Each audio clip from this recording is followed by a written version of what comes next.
लक्ष्मण, जय और पराजय यदि गुप्तचरों के जीने मरने पर निर्भर हो तो शूरवीरता और रण कौशल व्यर्थ है। इन दोनों लंकावासियों को बंधन मुक्त कर दो।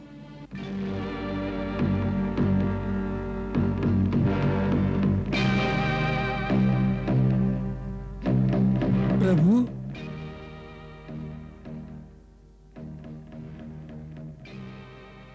क्या आप सब हमसे सहमत नहीं हैं? नहीं नहीं आर्यश्रेष्ठ, ये बात नहीं। इन्हें मुक्त कर दो।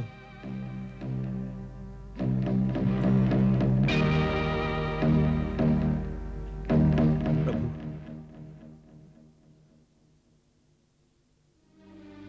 क्षमा दया निधान क्षमा। हम तो दंड के भागी हैं।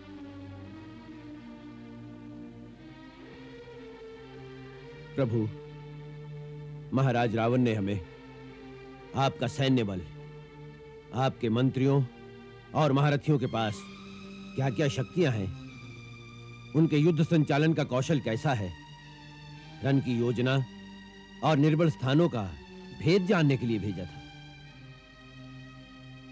अपने राजा की आज्ञा का पालन कर तुमने अपने कर्तव्य का पालन किया है। ये सब छलबल रणनीति के अंग हैं। यदि तुमने सारे भेद प्राप्त कर लिए हों तो लंका में जाकर प्रसन्नता पूर्वक अपने राजा को हमारे बलाबल से पूरी तरह परिचित करा दो। यदि अब भी कुछ देखना शेष रह गया हो तो निर्भय होकर तुम उसका भी अवलोकन कर सकते हो। महाराज विभीषण तुम्हें पूर्ण रूप से सब कुछ दिखा देंगे। महाराज विभीषण, इनकी सारी इच्छाएं पूरी कर दें। प्रभु, आप जैसा उदार शत्रु मैंने आज तक देखा ही नहीं। इसलिए कि मैं किसी प्राणी का शत्रु ही नहीं।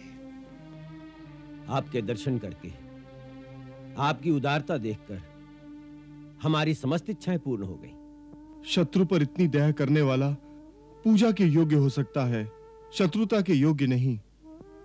ये ज्ञान दशानन को दे सको तो लंका का कल्याण हो जाए।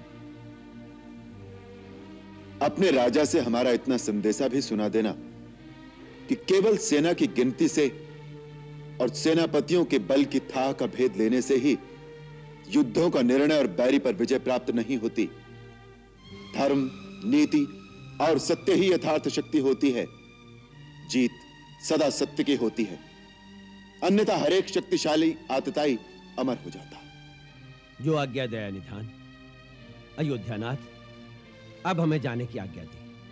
जाओ और जाकर लंकेश को हमारी शक्ति और हमारी सेना के सारे भेद बता दो।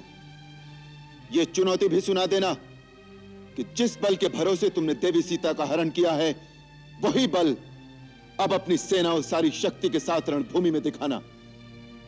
इसके साथ ही राजा रावण को तपस्वी राम की यह ललकार भी सुना देना कि राम केवल अपनी पत्नी के लिए ही नहीं लड़ रहा, अखिल विश्व के नारी सम्मान की सुरक्षा का आदर्श स्थापित करने के लिए एक धर्म युद्ध कर रहा है, जिससे भविष्य में ऐसी कुत्सित चेष्टा और ऐसा दुराग्रह कोई शक्तिशाली राजा न कर सके। जाओ।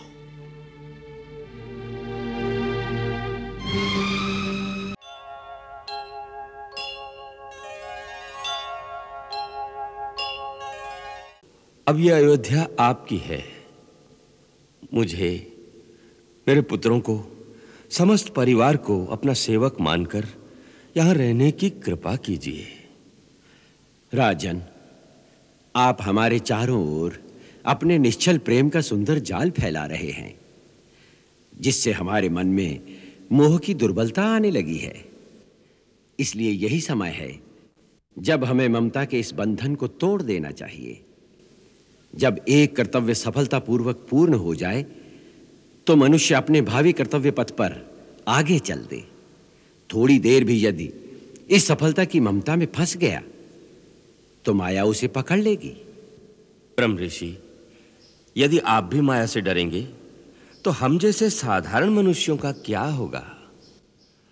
आप तो वो महान विभूति हैं जिन्होंने अपने तपोबल से हमारे पूर्वज महाराज त्रिशंकु के लिए अंतरिक्ष में एक नया स्वर्ग निर्माण कर दिया था। हमारी महत्ता का बखान तो तुम कर रहे हो राजन, परंतु हमारे पतन के वो क्षण याद नहीं रहे जब मैनिका की आसक्ति के मोह जाल में फंसाकर इंद्र ने हमारे तपोबल को भी क्षीण कर दिया था। मेरी कहानी बड़ी शिक्षाप्रद है राजन। सिद्धि के शिखर पर पहुंचकर भी मनुष्य को सावधान रहना चाहिए, नहीं तो एक ही भूल से उसकी सहस्रों वर्षों की तपस्या मोह के थोड़े ही क्षणों में नष्ट हो जाती है। वही हमारे साथ हुआ।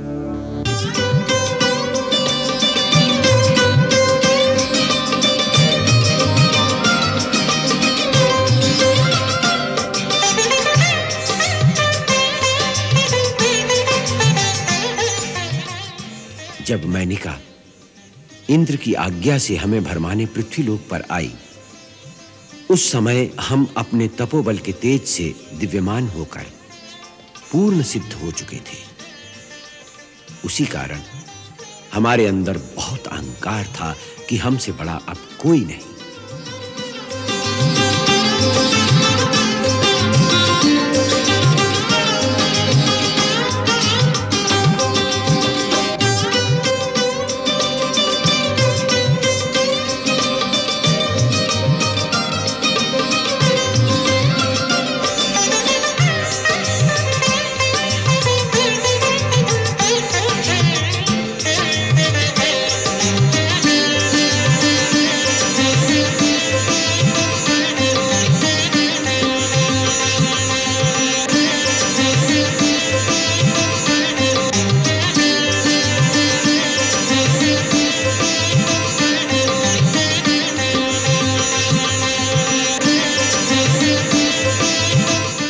इतने बड़े अहंकार को एक स्त्री के झूठे हाव भाव ने कुछ ही समय में चूर चूर कर दिया।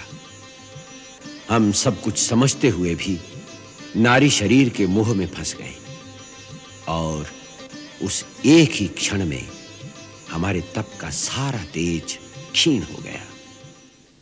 माया बड़ी ठगनी है राजन। वो कई रूपों में मनुष्य को फंसा लेती है।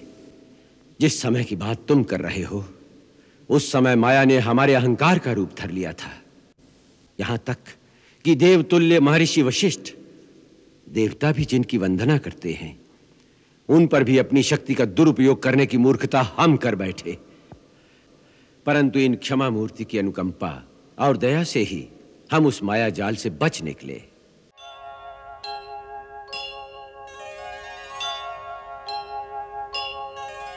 राम, मैं इस योग्य तो नहीं, किंतु आज सबके सामने मैं तुमसे क्षमा मांगती हूँ। मुझे क्षमा कर दो राम।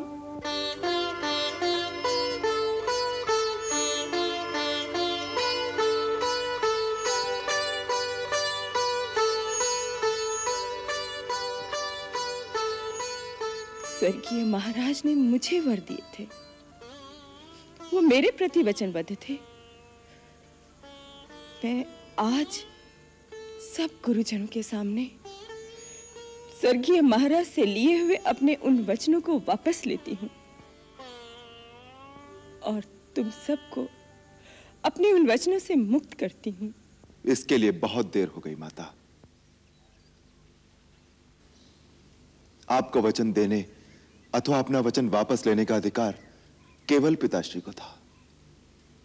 मैं तो केवल इतना ही जानता हूं कि पिताश्री के परलोक सिधारने के बाद उनके वचन का पालन करना एक पुत्र के लिए संसार के सब धर्मों से बड़ा धर्म है।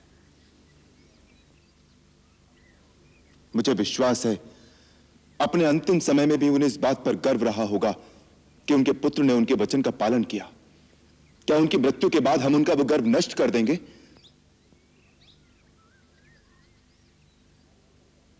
भरत, हमारे पिता जाने से पहले यह आज्ञा दे गए हैं कि एक पुत्र वन में रहे तथा दूसरा राजा बने। उनकी इस आज्ञा का पालन करना ही हम सबका धर्म है। ठीक है, अगर यही धर्म है तो मैं 14 वर्ष वन में रहता हूं, परंतु आप अयोध्या लौट जाइए। धर्म व्यापार नहीं होता भरत जो वस्तुओं का अदल बदल कर लिया जाए। धर्म अति कठोर और व्यक्तिगत होता है।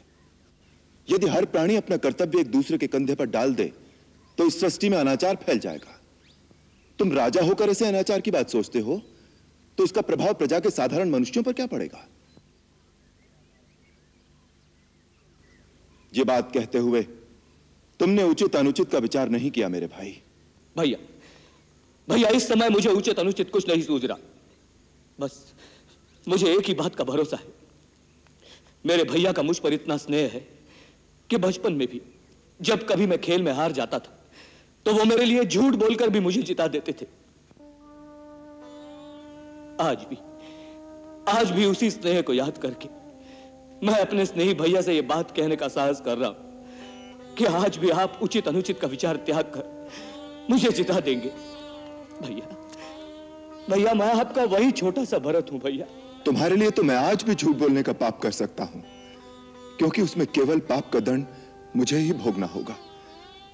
परंतु तुम मुझसे वो कार्य करने को कह रहे हो जिससे हमारे पिताश्री का वचन झूठा हो जाएगा।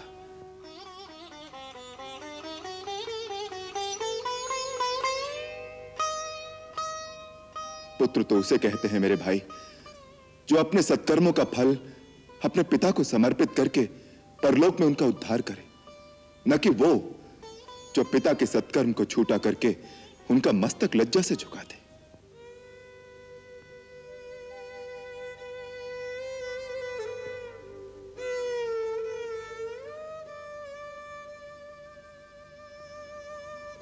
तो ठीक है भैया, आप अपना कर्तव्य निभाइए, मैं अपना धर्म निभाता हूं। मैं भी इसी पर्णकुटी के सामने कुशा बिछाकर अन्न जल ग्रहण किए बिना तब तक बैठा रहूंगा जब तक इसका निर्णय नहीं हो जाता कि श्री राम को भरत प्यारा है या नहीं। नहीं तो इन्हीं चरणों में प्राण दे दूंगा। नहीं नहीं भरत, नहीं।